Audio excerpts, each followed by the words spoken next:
தற்போதைய இளைஞர் மத்தியில் சங்கீதத்தில் ஆர்வம் இருந்தாலும் அந்த சங்கீதத்தில் ஈடுபடும் இளைஞர்கள் அதில் விடும் பிழைகளை கண்டுகொள்வதும் இல்லை, ஏற்றுக்கொள்வதும் இல்லை.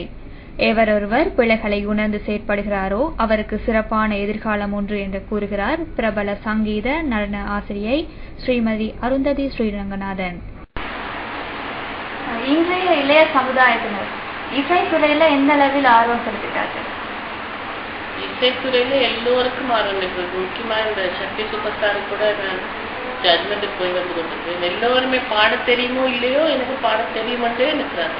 அதுல அங்க சுதி கொஞ்சம் தப்பா இருக்குது ஐயா, அந்த தாளம் வந்து என்ன சுதின்னு சொல்லுறாங்க, நான் நல்லா தானே பாடுறேன் சொல்லக்கூடிய அப்படி ஒரு வர்க்கம் இருக்கிறது. ஆனால் தாங்கள் விடும் பிழை, இதில் பிழையா போகிறது, எங்களுக்கு இந்த அதில் இருக்கும் கமகங்களோ சுரங்களோ சரியாக அமையவில்லை என்று தெரிகிறவர்கள் உண்மையா கட்டிக்கார்கள். என்று அப்படி தாங்கள் பாடுவது பிழை என்று தெரிந்தார்கள் அவர்கள் தங்களை திருப்பி போடலாம்.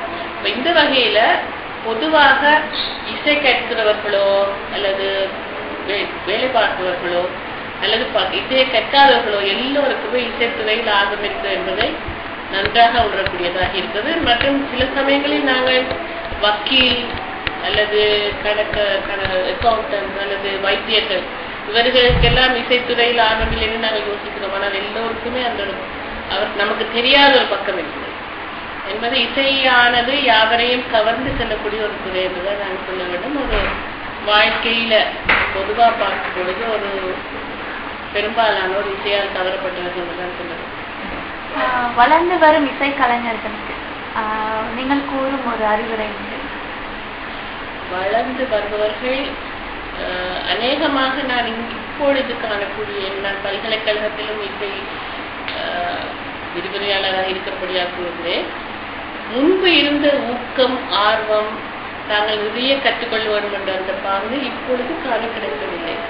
காரணம் அவர்கள் அந்த புதிய காலத்தில் ஏதோ தரப்படக்கொண்டு இப்ப நாங்கள் படிக்கும் பொழுது நான் படித்த கடைசியா இசை கற்றுக்கொண்டது மகாகணபதி சந்தாரமன் அவர்கள் சுரஸ்தானங்கள் எழுதி சுர வரிசையாக சாகித்யம் எழுதி தருவதில்லை.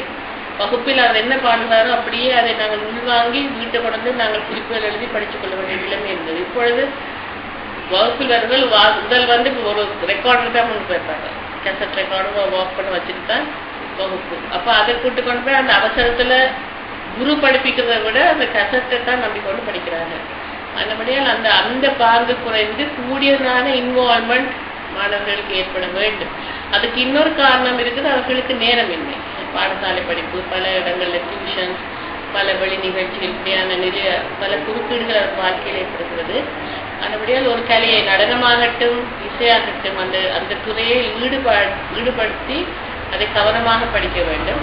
மற்றது தாங்கள் படிக்கும் கலையை சரியாக படிக்க வேண்டும். மரகுறையாக படித்து நான் இவ்வளவு கற்றுவிட்டேன் என்று சொல்லிக்கொண்டு பாடுவதோ ஆடுவதோ என்றது பிழையானது. மற்ற குருபக்தி மிகவும் அவசியம்.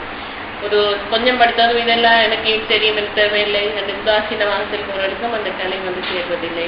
மற்றபடியால் முக்கியமாக இசைத்துறையில் ஆர்வம் வேண்டும், மற்றது ஊக்கம் வேண்டும், மற்றது குருபக்தி வேண்டும், மற்றது சாதகம்.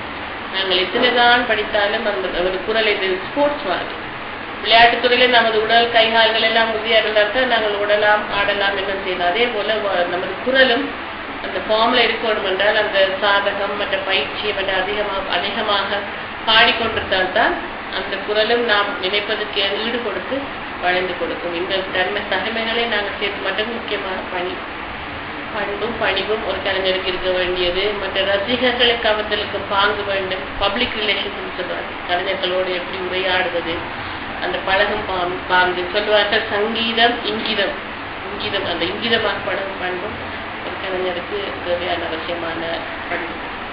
நன்றி.